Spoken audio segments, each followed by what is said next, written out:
오늘 하나님의 말씀 창세기 12장 10절로 13절입니다.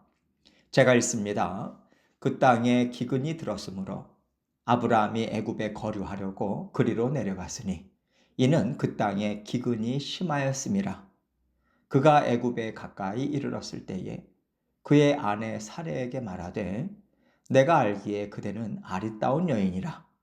애굽 사람이 그대를 볼 때에 이르기를 이는 그의 아내라 하여 나는 죽이고 그대는 살리리니 원하건대 그대는 나의 누이라 하라. 그러면 내가 그대로 말미암아 안전하고 내 목숨이 그대로 말미암아 보존되리라 하니라. 아멘.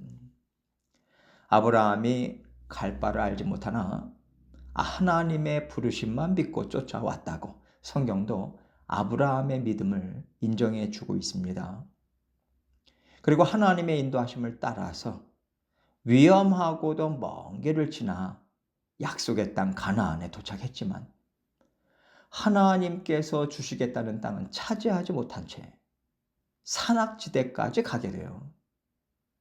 그런데 참 놀라운 것이 아브라함은요, 불평하지 않고 오히려 그곳에서 하나님께 제단을 쌓고 하나님의 이름을 부르는 믿음의 면모를 보여줍니다.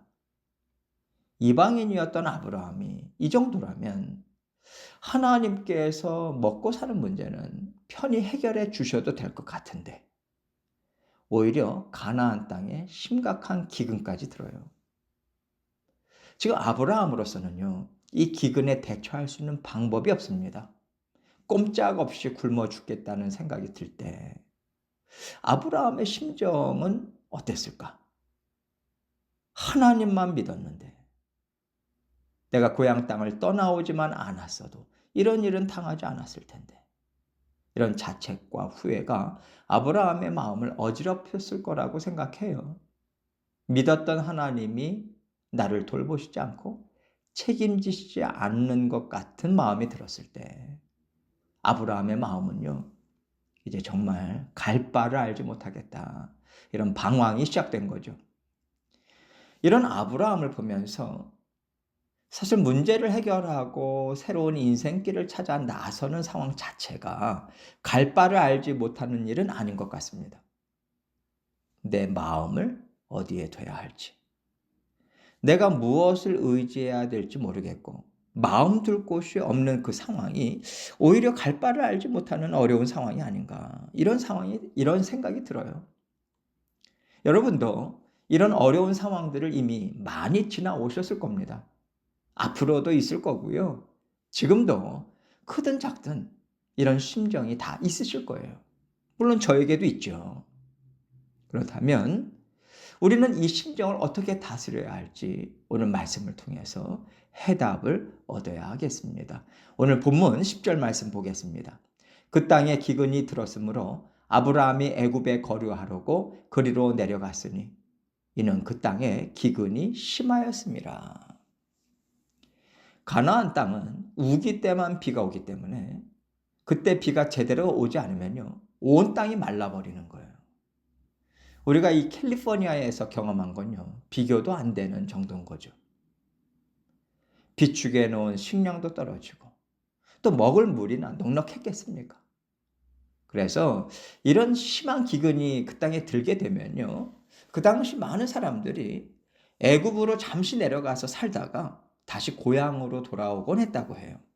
그러니까 아브라함도 이미 그 땅에서 살던 사람들을 통해서 듣고 보면서 그렇다면 나도 그렇게 해서라도 살아야겠다. 얼마든지 이런 생각을 할 수 있었을 것 같아요. 그러나 아브라함은요, 가나안 사람들과는 다르잖아요. 아브라함이 이 땅까지 오게 된 이유가 뭡니까? 하나님의 부르심과 하나님의 인도하심이었어요. 그렇다면 그 다음 한 걸음도 어느 쪽으로 내딛어야 하는지 하나님께 여쭤봐야죠. 그래야 출발할 때 가졌던 소망이 이루어지는 자리까지 갈 수 있는 거잖아요. 그런데 성경은요, 아브라함이 애굽에 거류하려고 그리로 내려갔다고 얘기해 줍니다. 지금까지 믿음으로 따라왔는데 왜 이때는 하나님께 여쭤보지 않았을까? 이 여정을 하나님께서 함께 해달라고 요청하지도 않은 채 아브라함이 독단적으로 행동했다는 것은요, 하나님에 대한 그의 마음이 편치가 않았다는 거 아니겠습니까? 원망이 있었다는 거예요. 하나님을 향한 불평이 있었다는 거죠. 하나님이 어떻게 저에게 이러실 수 있습니까? 제가 하나님 때문에 제 가족들까지 고생시키면서 여기까지 왔는데 하나님 이게 뭡니까? 이 심정으로 이제 애굽에 내려갔던 거예요. 굳이 성경이 설명하지 않아도요, 우리 마음의 흐름을 생각하면 쉽게 알 수 있는 거죠. 11절로 13절 말씀 봅니다. 그가 애굽에 가까이 이르렀을 때에 그의 아내 사레에게 말하되 내가 알기에 그대는 아리따운 여인이라. 애굽 사람이 그대를 볼 때에 이르기를 이는 그의 아내라 하여 나는 죽이고 그대는 살리리니 원하건대 그대는 나의 누이라 하라. 그러면 내가 그대로 말미암아 안전하고 내 목숨이 그대로 말미암아 보존되리라 하니라. 아브라함은 이제 애굽으로 가면 모든 문제가 다 해결되겠거니 생각했는데 그건 또 아닌 거예요. 애굽에서는요, 아름다운 여인을 보면 남편이 있든 없든 힘과 권력이 더 많은 사람이 마음대로 뺏는 게 있는 일이었던 겁니다. 그런데 하필 아브라함의 아내 사레의 미모가 뛰어났어요.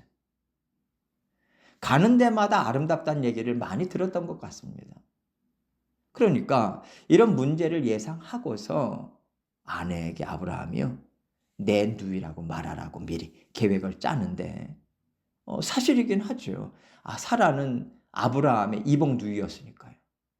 그러나 아내라는 사실을 속인 것이 알려지면요, 아브라함의 생명도 위태로워질 텐데 이런 위험을 알고 있으면서도 하나님께 어떤 도움도 요청하지 않고 있는 아브라함의 모습이 참 안타까워요. 하나님께서 갈대아 우르에서 가나안까지 아브라함과 동행하시면서 아브라함이 감당하지 못할 일들은 친히 막아주시고요, 또 필요를 채워주셨을 것입니다. 왜냐하면 그 시대에 나그네가 무장도 하지 않고요, 가축들의 또 감 나가는 것들 가지고 가면서 도적대를 만나지 않고 안전하게 다니는 거, 이건 있을 수가 없는 일이거든요. 이것을 아브라함이 몰랐을 리가 없어요. 그런 위험까지 감수하면서 아브라함은 하나님의 인도하심을 믿고 따라온 겁니다. 그랬던 사람이 이제는 하나님을요, 모든 계획에서 제외시키고 있어요. 사랑하는 아내의 인생보다 자기 자신을 더 귀하게 여길 정도로 지독하게 이기적인 행동까지 하고 있습니다. 우리가 아브라함에게서 이런 이중적인 모습을 보고 있다면 그 모습이 그대로 우리에게도 있다는 거 아니겠습니까? 만약에 난 그런 사람이 아니야 라고 생각하신다면요, 아직도 자기 자신에 대해서 잘 모르시는 거라고 저는 말씀드리고 싶어요. 왜냐하면 성경이 그렇게 가르쳐 주고 있기 때문에 그렇습니다. 성경은 사람의 속사람을 보여줘서 우리의 속사람이 어떤가를 생각하게 하고요, 깨닫게 하는 말씀이에요. 우리의 구원은 우리의 영으로부터 시작된 것이고 그 영이 하는 일은 우리의 속사람을 새롭게 바꿔가는 일입니다. 그렇기 때문에 성경이 집중해서 말하는 것은 이 땅에서 먹고 사는 일이 아닌 거예요. 먹고 사는 삶은 우리의 속사람을 다스리고 새롭게 하시는 도구고 통로입니다. 이것을 알아야 우리가 걸어가는 길을 제대로 이해하고 제대로 대처할 수 있지 않겠습니까?